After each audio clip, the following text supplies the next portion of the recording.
एक मध्यम वर्गीय परिवार के एक लड़के ने 10वीं की परीक्षा में 80% अंक प्राप्त किए।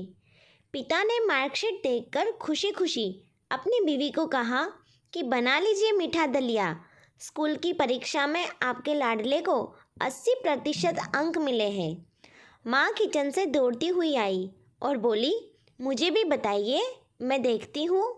इसी बीच लड़का फटाक से बोला, बाबा, उसे मेरा रिजल्ट क्यों दिखा रहे हैं? क्या वो पढ़ लिख सकती है? वो तो अनपढ़ है ना।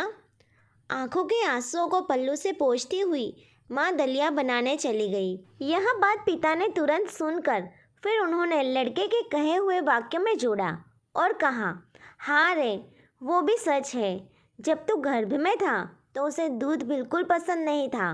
उसने तुझे स्वस्थ बनाने के लिए हर दिन 9 महीने तक दूध पिया, क्योंकि वह अनपढ़ थी ना। तुझे सुबह 7 बजे स्कूल जाना होता था, इसलिए वो सुबह 5 बजे उठकर तुम्हारा मनपसंद नाश्ता और डिब्बा बनाती थी, क्योंकि वह तो अनपढ़ थी ना। तुम जब रात को पढ़ते पढ़ते सो जाते थे तो वह आकर तुम्हारी कॉपी और किताब बस्ते में भरकर फिर तुम्हारे शरीर को ओढ़नी से ढक देती थी और उसके बाद ही सोती थी, क्योंकि वो तो अनपढ़ थी ना। बचपन में तुम ज़्यादातर समय बीमार ही रहते थे। तब वह रात रात भर जाग कर सुबह जल्दी उठती थी और काम पर लग जाती थी, क्योंकि वह तो अनपढ़ थी ना। तुम्हारे ब्रांडेड कपड़े लाने के लिए मेरे पीछे पड़ जाती थी और खुद सालों तक एक ही साड़ी में रहती थी, क्योंकि वह तो अनपढ़ थी ना। बेटा, पढ़े लिखे लोग पहले अपना स्वार्थ और मतलब देखते हैं, लेकिन तेरी माँ ने आज तक कभी नहीं देखा, क्योंकि वो तो अनपढ़ है ना।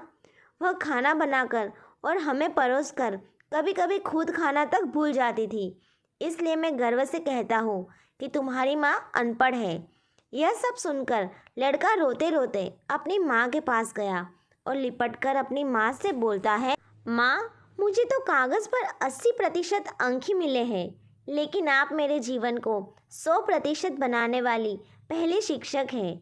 माँ, मुझे आज 80% अंक मिले हैं, फिर भी मैं अशिक्षित हूँ और आपके पास PhD के ऊपर की डिग्री है, क्योंकि आज मैंने अपनी माँ के अंदर छुपे रूप में डॉक्टर, शिक्षक, वकील, ड्रेस डिज़ाइनर, बेस्ट कुक, इन सभी के दर्शन कर दिए हैं। दोस्तों, लड़का हो या लड़की, जो भी अपने माता पिता का अपमान करते हैं, उन्हें अपमानित करते हैं, छोटे मोटे कारणों के लिए क्रोधित हो जाते हैं, उन्हें सोचना चाहिए कि उनके माँ बाप ने उनके लिए क्या क्या किया है और हमेशा करेंगे।